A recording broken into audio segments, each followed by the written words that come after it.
Bismillahirrahmanirrahim. Assalamualaikum warahmatullahi wabarakatuh. InsyaAllah pada hari ini kumpulan kami yang terdiri daripada 4 ahli kumpulan akan membentangkan satu tajuk yang akan diberi, yang satu tugasan yang telah diberikan dalam subjek profesionalisme keguruan, di mana kumpulan kami telah memilih satu tajuk iaitu peraturan, tata kelakuan dan tata tertib penjawat awam.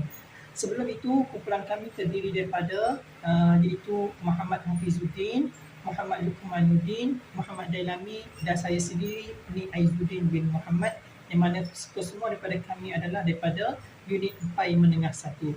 Okay, kita tengok kepada pengenalan.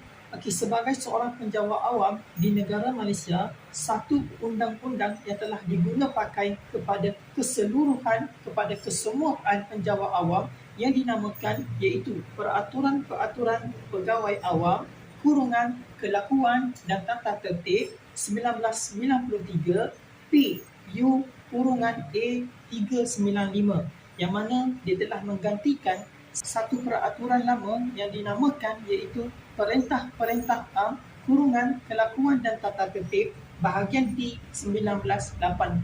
Di dalam peraturan ini telah mengandungi beberapa perkara yang telah dijelaskan secara terperinci kepada pegawai awam, antara perkara-perkara yang dibenarkan dan perkara-perkara yang tidak dibenarkan oleh seseorang pegawai awam. Tindakan yang dilakukan apabila melanggar peraturan ataupun segala peraturan yang telah ditetapkan akan menyebabkan seseorang pegawai awam itu dikenakan tindakan tata tertib. Jika dilihat di sini, tujuan pelaksanaan Peraturan Penjawat Awam 1993 adalah bertujuan secara khususnya adalah untuk menjaga imej negara dan secara umumnya adalah untuk menjaga imej perkhidmatan pegawai awam.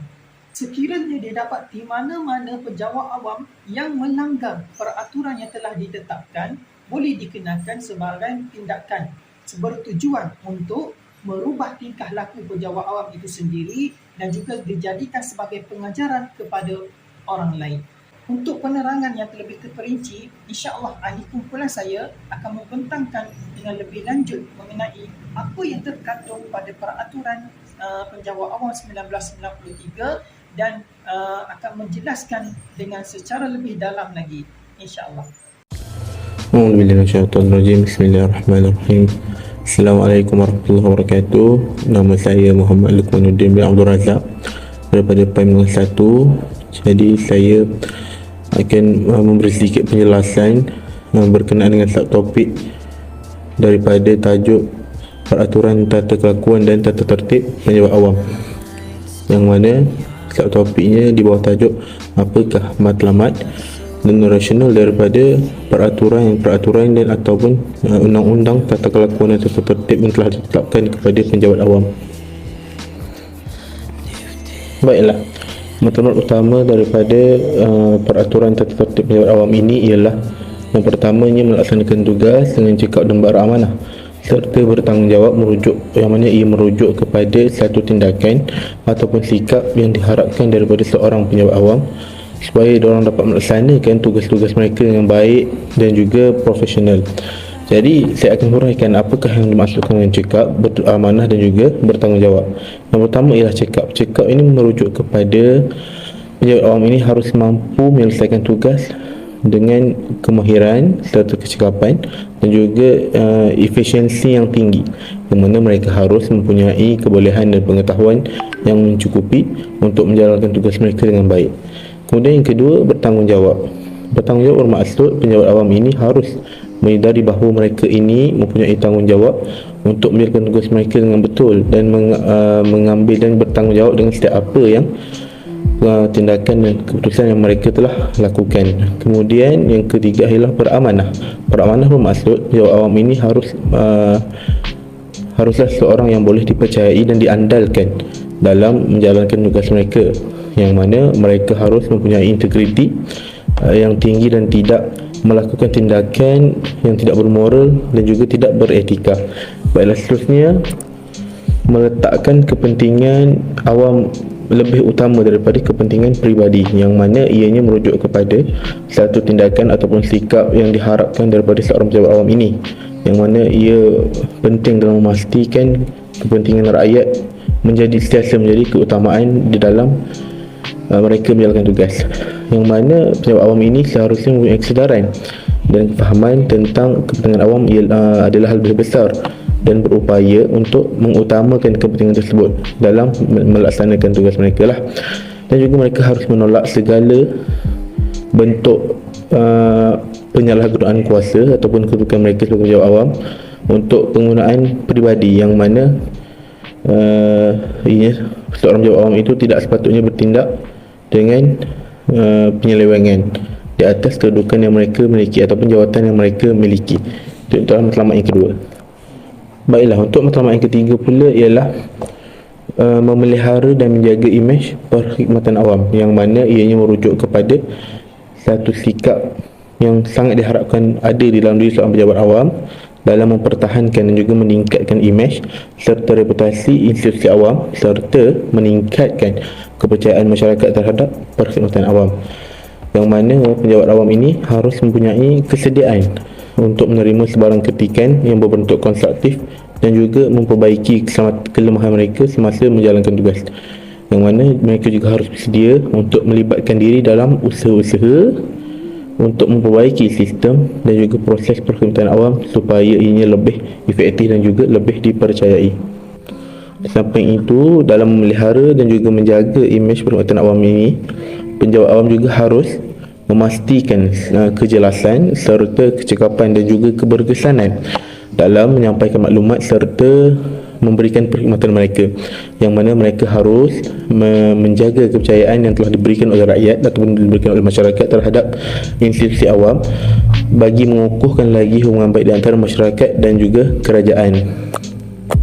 Baiklah, matlamat dan rasional yang seterusnya ialah memahami, menghayati serta memudayakan tata kelakuan sebagai seorang pejabat awam, yang mana ia merujuk kepada satu sikap yang turut diharapkan ada dalam diri seorang pejabat awam dalam memahami, menghayati serta mempraktikkan nilai-nilai dan prinsip-prinsip tata kelakuan yang betul semasa menjalankan tugas mereka, yang mana pejabat awam harus memahami serta menghayati prinsip-prinsip tata kelakuan seperti integriti, kejujuran, ketulusan, kecemerlangan, keterbukaan, kesopanan, disiplin, kesetiaan dan juga sebagai amanah, yang mana mereka harus memahami pentingnya tata kelakuan yang betul dalam menjalankan tugas dan memberikan perkhidmatan terhadap masyarakat.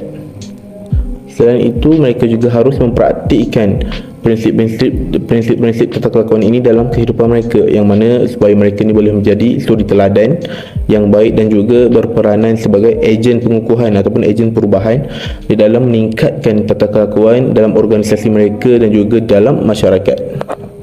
Kemudian matlamat yang seterusnya ialah menghukum pegawai yang melakukan kesalahan atau melanggar peraturan, yang mana ia adalah salah satu daripada matlamat pejabat awam, yang mana ia bertujuan untuk menjamin kepatuhan kepada peraturan dan juga prosedur organisasi awam serta mengekalkan integriti dan juga kepercayaan masyarakat terhadap perkhidmatan awam, yang mana dalam terdapat beberapa tindakan yang boleh diambil untuk menghukum pegawai, yang mana pegawai itu jika melakukan kesalahan mereka boleh dihukum dengan hukuman yang berbentuk sedemikian, iaitu amaran, memberi amaran, memperingatkan, mengambil tindakan tata tertib, mengambil tindakan undang-undang ataupun tindakan lain yang dikira sesuai dengan munasabah, yang mana hukuman tadi hendaklah dilakukan dengan adil dan juga berpatutan, dan ia juga perlu berdasarkan bukti-bukti yang kukuh untuk mensabitkan kesalahan mereka dan untuk menghukum mereka itu.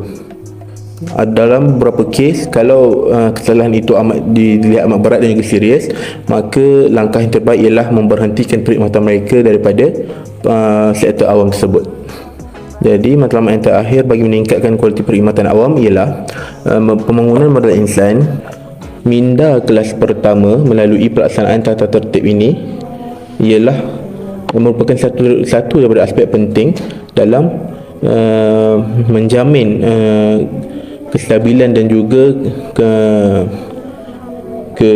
kehebatan ataupun ketelusan sektor awam ini, yang mana di antara cara untuk membangunkan modal insan minda kelas pertama ini ialah melalui Yang pertamanya ialah memupuk integriti dan juga nilai-nilai etika di dalam organisasi awam. Kemudian yang kedua, meningkatkan kualiti perkhidmatan awam. Yang ketiga, menggalakkan pembelajaran dan juga pembangunan kendiri. Dan yang terakhir, mencapai matlamat utama sesuatu organisasi awam tersebut. Jadi secara kesimpulannya, matlamat ataupun rasional tata tertib penjawat awam ini adalah untuk menyediakan perkhidmatan awam yang berkualiti tinggi ataupun perkhidmatan awam yang disediakan itu berkualiti tinggi, berkesan dan juga berintegriti, yang mana melalui tata tertib yang berkesan penjawat awam ini mereka dapat melaksanakan tugas mereka dengan cekap, amanah dan juga sangat teratur lah, sangat kemas. Selain ini dapat membantu memelihara imej penjawat awam itu sendiri. Jadi saya fikir itu sahaja daripada saya untuk matlamat dan juga rasional daripada pelaksanaan tata tertib dan juga tata lakuan penjawat awam ini. Seterusnya sekawan saya insya-Allah akan menyambung di bawah satu topik yang seterusnya. Sekian, Assalamualaikum warahmatullahi wabarakatuh. Okey, saya akan menyambung perbincangan daripada tajuk kawan saya tu. Saya akan pergi kepada peraturan tata kelakuan dan tata tertib. Seperti yang kita maklum, apabila kita menjadi salah seorang daripada penjawat awam, kita perlu mengikuti ataupun mematuhi segala tata kelakuan dan juga tata tertib yang termaktub di dalam peraturan pegawai awam, kelakuan dan tata tertib 1993. Secara keseluruhannya, peraturan-peraturan ini mengandungi peruntukan-peruntukan yang berikut.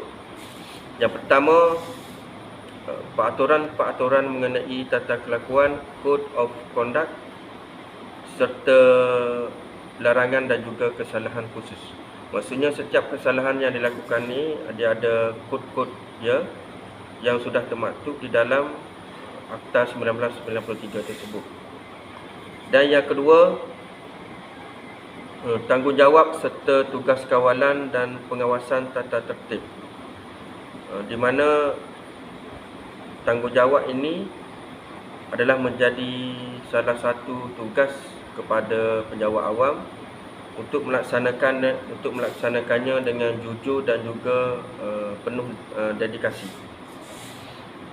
Dan yang ketiga adalah prosedur dan tata cara tindakan tata tertib, di mana prosedur ni dia ada cara dia lah, bukan dia kata dia boleh ambil sewenang-wenangnya. Di mana prosedur ni dia melibatkan adanya amaran pertama, kedua, ketiga, kaunseling dan sebagainya. Dan seterusnya adalah tentang pembicaraan tentang hukuman tata tertib. Dan yang terakhir adalah peruntukan pelbagai yang berkaitan. Jadi kesimpulannya tentang perbincangan tajuk saya ini, setiap penjawat awam haruslah meneliti dan juga mengambil berat tentang peraturan dan juga tata kelola mengenai sikap dan juga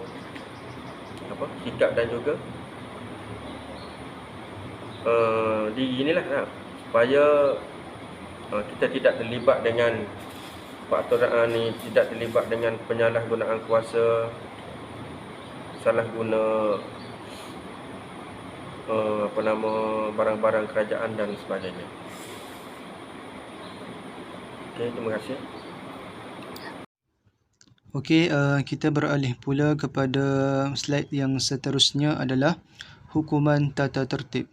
Okey, hukuman tata tertib kepada penjawat awam ada 6. Okey, yang pertama adalah melalui amaran, yang kedua denda, yang ketiga lucut hak memolumen, yang keempat turun gaji, nombor 5 turun pangkat dan yang keenam buang kerja. Okey, kita pergi kepada nombor 1 adalah amaran. Okey, penjelasannya adalah pengetua memberi teguran atau amaran kepada guru yang didapati cuai, tidak bertanggungjawab untuk diberikan kesedaran. Okey, apabila seorang penjawat awam tidak melaksanakan tugas yang diberikan, maka pengetua ataupun bos akan memberi amaran kepadanya untuk memberi kesedaran kepada si pelaku. Okey, hukuman tata tertib yang kedua adalah melalui denda. Okey, apa-apa denda yang dikenakan pada satu-satu masa tidak boleh melebihi amaun yang banyak, yang sama banyak dengan gaji bagi 7 hari pegawai yang berkenaan. Okey, contohnya dah, apabila denda yang dilakukan oleh kerajaan tidak boleh untuk denda melebihi 7 hari gaji pegawai tersebut. Contohnya kalau pegawai tersebut gajinya 3,000, jadi denda tidak boleh melebihi RM800. Okey, seterusnya hukuman tata tertib yang ketiga adalah lucut hak memoluman. Okey, untuk pengetahuan semua, memoluman bermaksud gajilah atau dengan kata lain, wang atau bayaran yang diperoleh daripada sesuatu pekerjaan. Okey, penjelasannya, tidak boleh melebihi amaun yang sama banyak dengan 45% daripada gaji bulanannya. Itu jikalau untuk lucut hak memoluman, dia tidak boleh melebihi 45% daripada gaji bulanan. Okey, untuk isi yang seterusnya, untuk hukuman tata tertib adalah, jikalau perkhidmatan awam tidak mengendahkan kesemua amaran, denda, lucut hak, emolumen, seterusnya ia akan dikenakan turun gaji. Okey, minimum turun gaji adalah 1 pergerakan gaji selama 12 bulan maksimum, dan maksimum 3 pergerakan gaji selama 36 bulan, iaitu kes menyalahgunakan kuasa dan pecah amanah.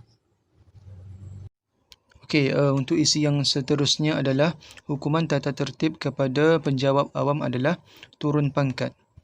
Okey, turun pangkat di sini adalah turun pangkat ke 1 grade yang lebih rendah tertakluk kepada skim.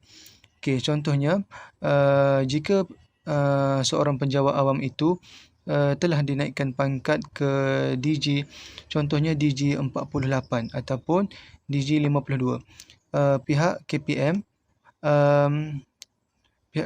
berhak untuk menurunkan pangkatnya jika ia melakukan kesalahan tata tertib.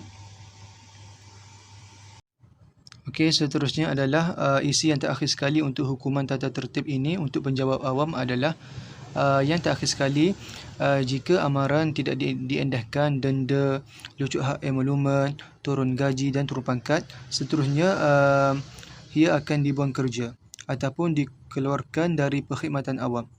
Okey, jika penjawat awam melakukan kesalahan yang serius, contohnya disabitkan jenayah oleh mahkamah, maka ia berhak untuk dibuang kerja. Secara kesimpulannya, melalui penerangan-penerangan yang telah kami perjelaskan sebentar tadi, yang terdapat dalam peraturan pegawai awam 1993, relate kepada seorang pegawai awam secara umumnya dan seorang guru secara khususnya perlu mengikuti apa yang telah terdapat dalam peraturan yang telah diperkenankan oleh perlembagaan yang mana seorang pegawai awam telah bersetuju dan telah menandatangani surat aku janji sebelum memasuki bidang penjawat awam. Jadi, oleh itu, sebagai seorang guru, perlulah mempunyai satu sikap dan satu tanggungjawab, iaitu menjadi seorang guru yang penuh beretika dan juga menjadi seorang guru yang menjadi contoh kepada pelajar-pelajar yang lain. Jadi, sekadar itu sahaja daripada kami. InsyaAllah, wabillahi taufiq wa hidayah. Wassalamualaikum warahmatullahi wabarakatuh.